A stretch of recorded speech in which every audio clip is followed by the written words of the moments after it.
আজকে যে এক্সপেরিমেন্টটা শেয়ার করব সেটা হচ্ছে determination of CST from phase diagram of phenol water in presence of impurity and in absence of impurity. এর জন্য আমাদের লাগবে 500 ml এর একটা বড় বিকার, আর বিকারে 400 ml এর মতো পানি নিয়ে এটাকে হিটে বসিয়ে দিব। আমাদের বড়িতে থাকবে ডিস্টিল ওয়াটার।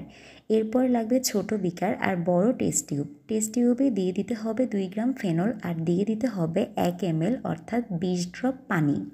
এটা অবশ্যই বুলেটের মাধ্যমে দিতে হবে। আরেকটা বিষয় লক্ষ্য রাখতে হবে, সেটা হচ্ছে যে বিকারটা আমরা হিটে দিয়েছিলাম সেটা টেম্পারেচার অবশ্যই 60 থেকে 70 ডিগ্রি এর মধ্যে রাখতে হবে। টেম্পারেচার কোনোভাবেই এর বেশি হওয়া যাবে না। এরপর টেস্ট টিউবটাকে আমরা বড় বিকারে ডুবাবো আর ফেনল ওয়াটারের টার্বিডিটি চেক করব।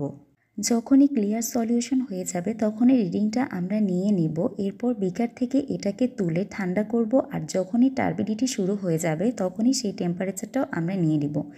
এভাবে আমাদের 30 থেকে 35টা রিডিং নিতে হবে। প্রথম 5 বার আমরা এক্সপেরিমেন্ট শুরু করার আগে বুলেট থেকে 2 ড্রপ ডিস্টিল ওয়াটার দিব, পরের 5 বার 4 ড্রপ ডিস্টিল ওয়াটার দিব এবং পরবর্তী 5 বার 6 ড্রপ ডিস্টিল ওয়াটার দিব। এভাবে প্রত্যেক 5 বারের পর আমরা 2 ড্রপ করে ডিস্টিল ওয়াটার বাড়িয়ে দিব।